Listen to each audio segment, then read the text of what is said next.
Espiritismo em Marcha, divulgando a doutrina espírita em nossa região. Bom dia, que a paz de Jesus e o infinito amor de Deus nosso Pai estejam com você, rádio ouvinte, e toda a sua família. É imprescindível vigiar a boca, porque o verbo cria, insinua, modifica, renova ou destrói, por dilatação viva de nossa personalidade. O ato de bondade é invariável, força benéfica, em derredor de quem o mobiliza, há imponderáveis energias edificantes em torno daqueles que mantêm viva a chama dos bons pensamentos, a iluminar o caminho alheio, por intermédio da conversação estimulante e sadia. Trecho da mensagem O Verbo é Criador, extraída do livro Vinha de Luz, que nos foi trazido pelo Espírito Emmanuel, psicografia de Francisco Cândido Xavier. E é com ela que estamos iniciando o programa Espiritismo em Marcha, trazendo também informações e notícias do movimento espírita em nossa região. Espiritismo em Marcha, momento de reflexão. Bom dia, que Deus nosso Pai abençoe a todos.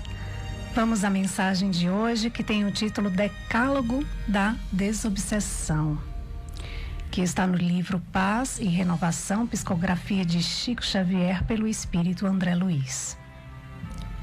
Não permita que ressentimento ou azedume lhe penetrem no coração.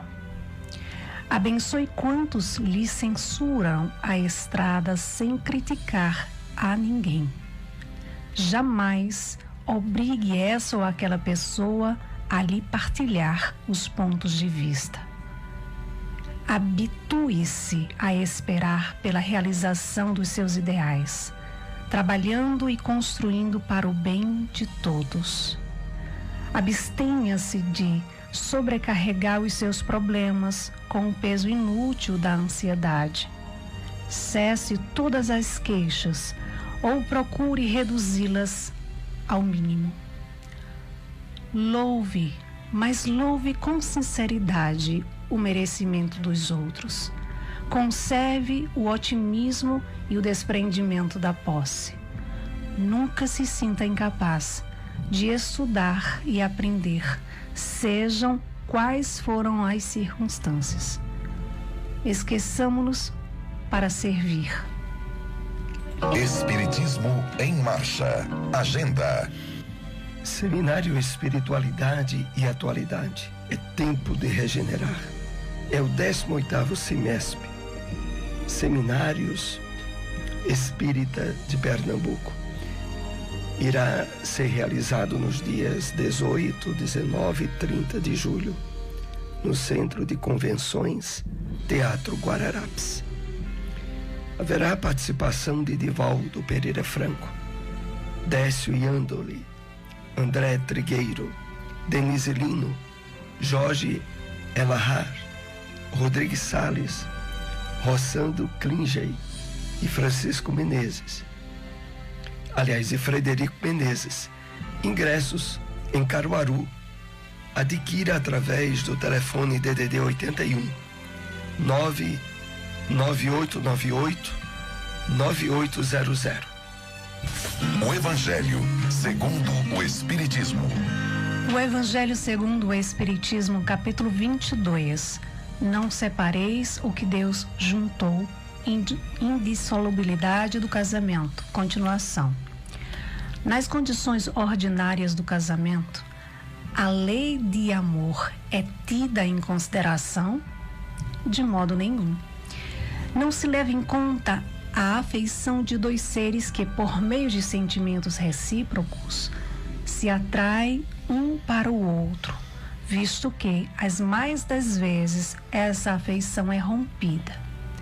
O de que se cogita não é da satisfação do coração, e sim da do orgulho, da vaidade, da cupidez, numa palavra, de todos os interesses materiais. Quando tudo vai pelo melhor consoante esses interesses, disse que o casamento é de conveniência, e quando as bolsas estão bem aquinhoadas, disse que os esposos igualmente o são e muito felizes hão de ser. Nem a lei civil, porém, nem os compromissos que ela faz se contrariam, podem suprir a lei do amor, se esta não preside a união, resultando frequentemente separarem-se por si mesmos os que a forçam se unir. Torna-se um perjúrio, se pronunciado como fórmula banal, o juramento feito ao pé do altar. Daí as uniões infelizes que acabam tornando-se criminosas, dupla desgraça que se evitaria, ou estabeleceriam-se as condições do matrimônio, se não abstrair-se da única que o sanciona aos olhos de Deus, a lei de amor. Ao dizer Deus, não sereis senão uma só carne, e quando Jesus disse, não separeis o que Deus uniu, essas palavras se devem entender com referência à união segundo a lei imutável de Deus e não segundo a lei imutável dos homens. Será então supérflua a lei civil e dever-se-á volver aos casamentos segundo a natureza? Não, de certo não. A lei civil tem por fim regular as relações sociais e os interesses das famílias, de acordo com as exigências da civilização. Por isso, é útil, necessária, mas variável. Deve ser previdente, porque o homem civilizado não pode viver como selvagem. Nada, entretanto, nada absolutamente se opõe a que ela seja um corolário da lei de Deus. Os obstáculos ao cumprimento da lei divina promanam dos prejuízos e não da lei civil. Esses prejuízos, se bem ainda vivazes, já perderam muito do seu predomínio no seio dos povos esclarecidos. Desaparecerão com o progresso moral, que, por fim, abrirá olhos aos homens para os males sem conta, as faltas, mesmo os crimes que decorrem das uniões contraídas com vistas unicamente nos interesses materiais. Um dia perguntar-se-á: o que é mais humano, mais caridoso, mais moral? Se encadear um ao outro dois seres que não podem viver juntos? Ou se restituir-lhes a liberdade, se a perspectiva de uma cadeia indissolúvel não aumenta o número das uniões irregulares? Onde encontrar uma instituição espírita? Casa Chico Xavier, localizado na rua João Soares de Lira, número 1563, bairro Divinópolis. Reuniões públicas sábados às 3 horas da tarde e segundas às 8 horas da noite.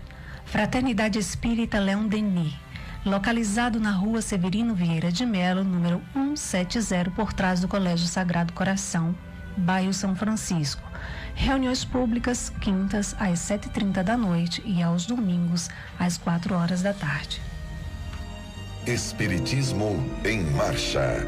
O Livro dos Espíritos. Questão 815. Qual das duas provas é mais terrível para o homem? A da desgraça ou a da riqueza? Resposta dos Espíritos. São no tanto uma quanto outra. A miséria provoca as queixas contra a providência. A riqueza incita a todos os excessos. O Espiritismo na Bíblia. Na carta de Pedro, capítulo 4, versículo 8, primeira carta de Pedro, lemos: mas, sobretudo, tendes ardente caridade um para com os outros. O Espírito Emmanuel comenta essa passagem da carta na mensagem intitulada Entendamo-nos, trazida a nós pela psicografia de Francisco Cândido Xavier e que faz parte do livro Fonte Viva.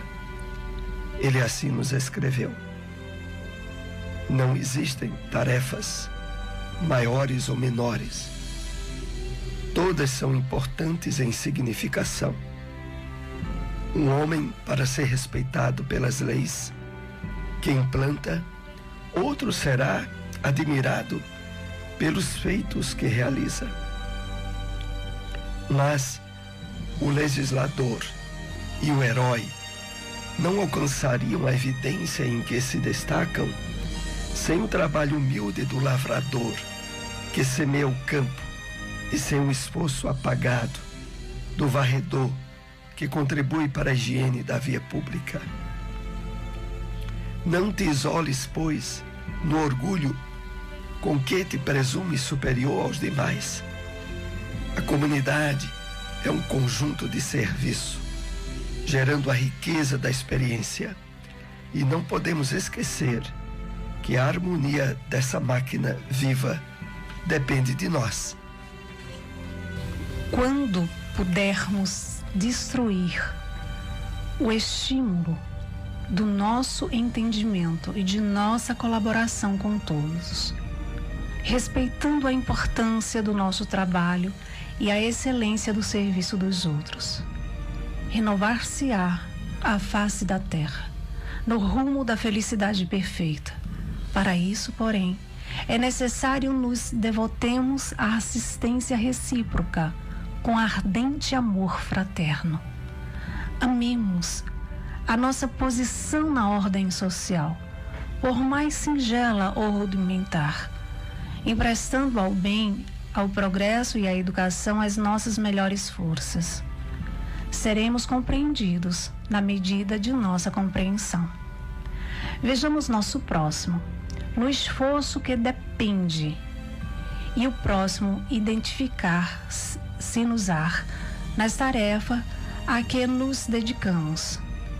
Estendamos nossos braços aos seres que nos cercam e eles nos responderão com o melhor que possuem. O capital mais precioso da vida é o da boa vontade. Ponhamo-lo em movimento e a nossa existência estará enriquecida de bênçãos e alegrias, hoje e sempre, onde estivermos.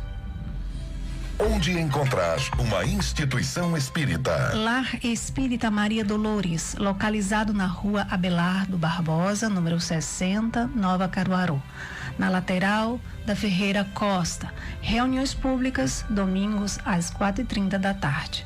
SEEC, Sociedade de Estudos Espírita de Caruaru, localizado na rua Gonçalo Nunes de Oliveira, número 440, Cidade Jardim.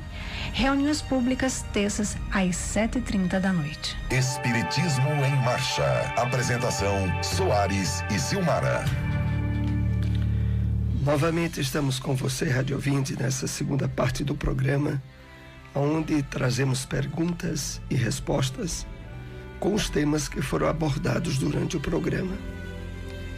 Outra vez voltamos a enfocar o grande seminário que teremos em nosso estado, que é o 18º Semesp, que ocorrerá no dia 28, 29 e 30 de julho, no Centro de Convenções Teatro Guararapes.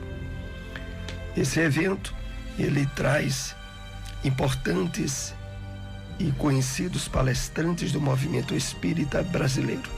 Haverá a presença de Divaldo Franco, de Décio Iandoli, André Trigueiro, Denise Lino, Jorge Elahá, Rodrigues Salles, Rossandro Klingey, o Frederico Menezes. E lembrando que aqui em Caruaru encontram-se ingressos à venda desse evento através do telefone DDD 81 998 98 9800. Então, esse evento é um evento de destaque nacional. Para o Recife, nesse período, irão vir caravanas de outros estados. Vamos, então, nos agendar para esse evento. E aqui, vamos agora para a primeira questão com os temas que foram abordados nessa manhã. Por que os centros espíritas não realizam casamentos?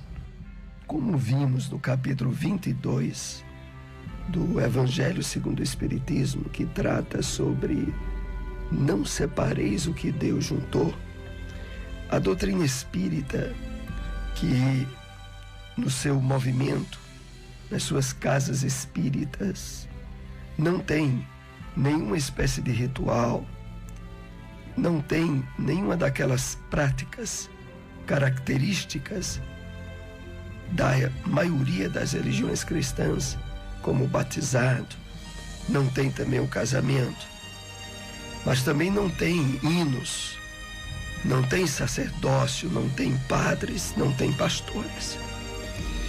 É porque a preocupação principal do espiritismo é chamar a atenção do homem para a realidade espiritual da vida e para a sua essência maior, que é o espírito.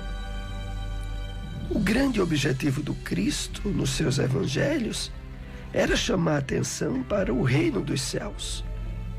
O reino dos céus, no contexto da doutrina espírita, a pátria espiritual, em termos de realidade. Mas sendo mais específicos em relação ao casamento, há um leque de motivos, um conjunto de motivos pelos quais o Espiritismo não tem nas suas instituições essa prática religiosa. É exatamente porque ele respeita isso que está bem definido e caracterizado no título do capítulo 22. Não separar o que Deus juntou. É porque, na verdade, a grande maioria dos casamentos na Terra, que é um mundo de provas e expiações, são realizados com bases contrárias aos propósitos e à finalidade do casamento sob o amparo das leis divinas. Porque a grande maioria dos casamentos ainda na Terra tem por base interesses materiais, satisfação do corpo, vivência sexual de forma mais efetiva. Há uma série de motivos. E normalmente o último motivo que é levado em conta é a afeição legítima dos cônjuges.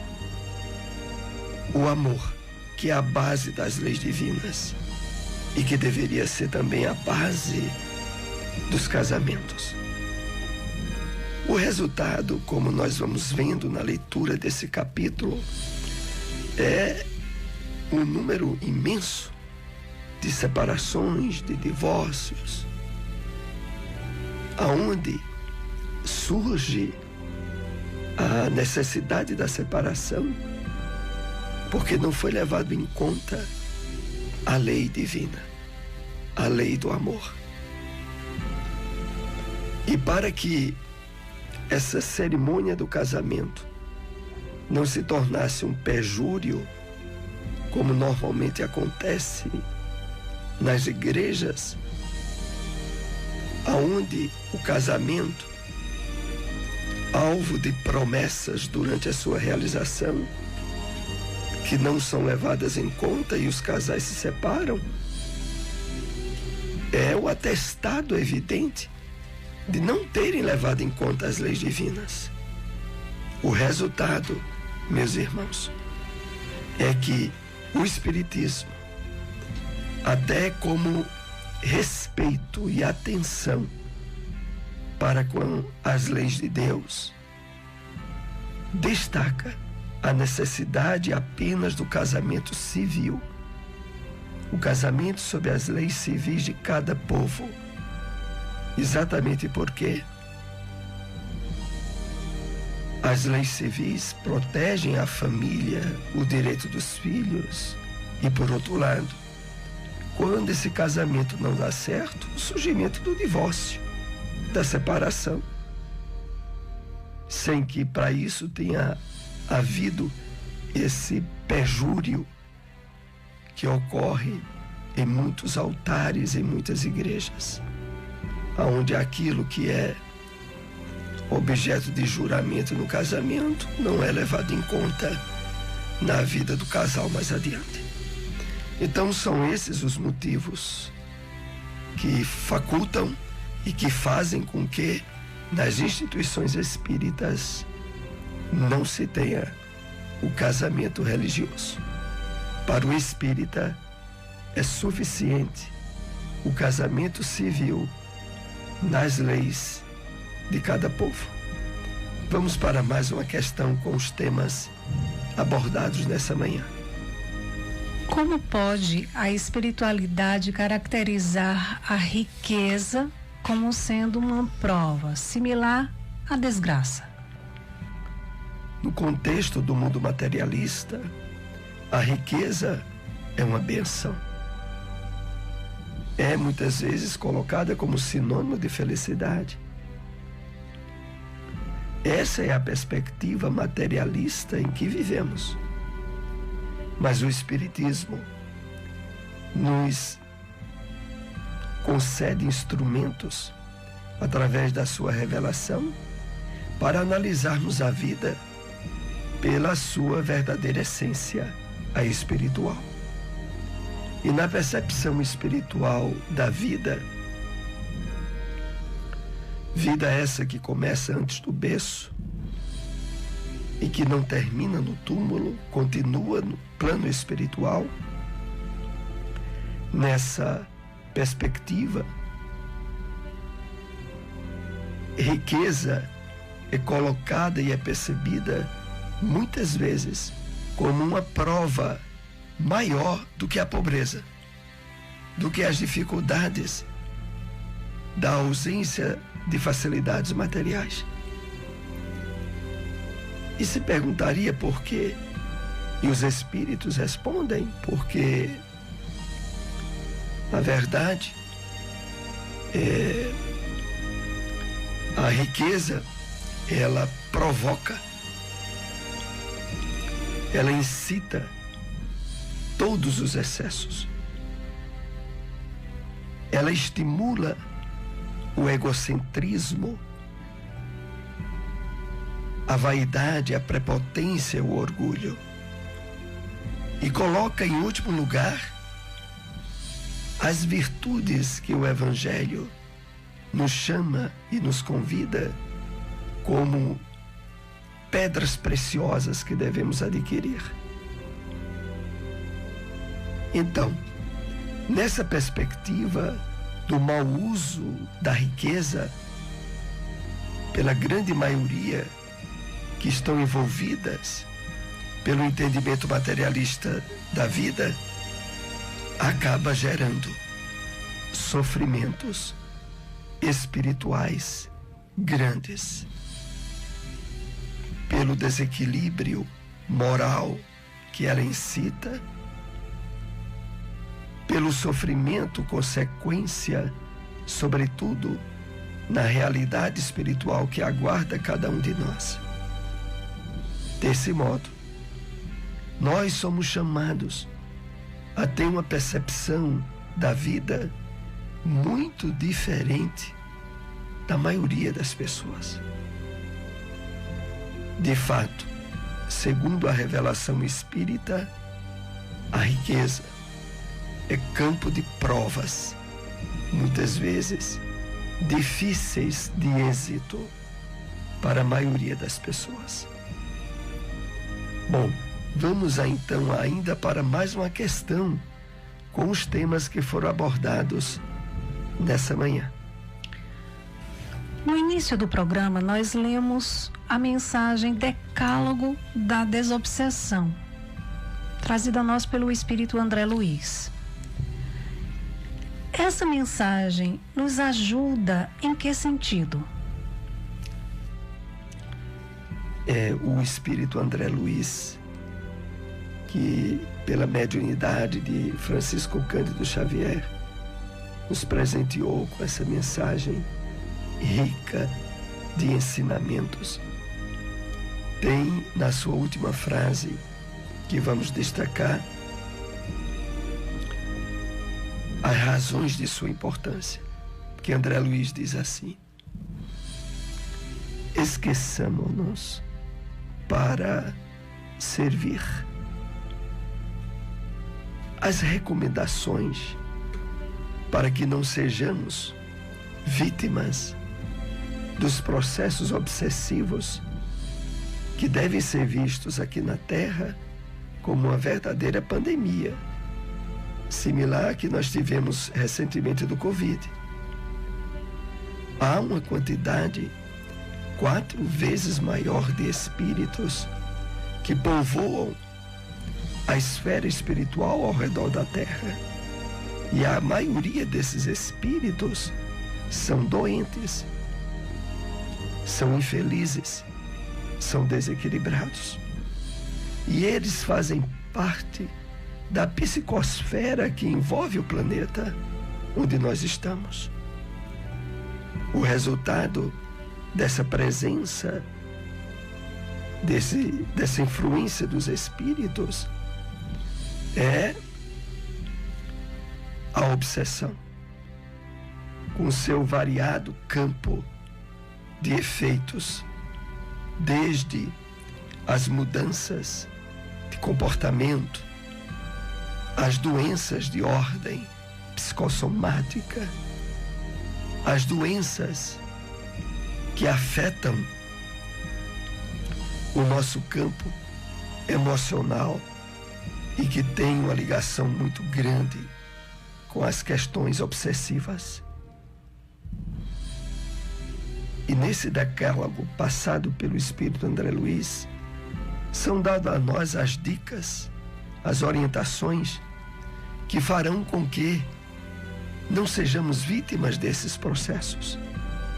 A última que fizemos referência agora, a respeito de vermos a vida na Terra sob a perspectiva de servir, de ser instrumento do bem, de ser instrumento das leis divinas para aliviar o sofrimento do próximo, é a grande diretriz para nos sentirmos espiritualmente fortes e superarmos as incidivas obsessivas que viemos a receber. Mas aqui onde eu vou destacar alguns pontos nessa mensagem muito importante, quando André Luiz diz, por exemplo: abençoa quantos te censuram a estrada, sem criticar a ninguém. Habitua-te a esperar pela realização dos teus ideais, trabalhando e construindo para o bem de todos.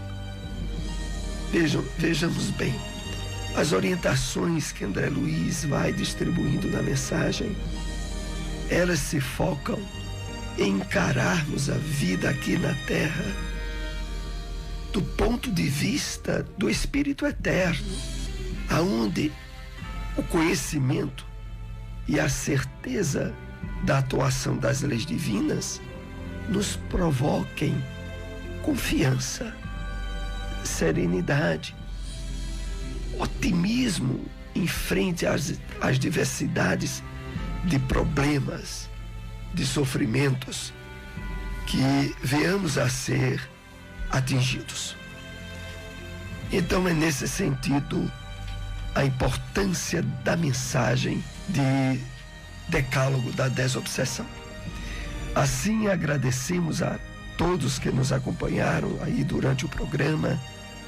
Estamos com vocês aqui na Rádio Liberdade, todos os domingos às 7h30 da manhã. Se possível, divulguem esse programa. Até o próximo domingo. Um bom dia para todos. Espiritismo em Marcha, divulgando a doutrina espírita em nossa região.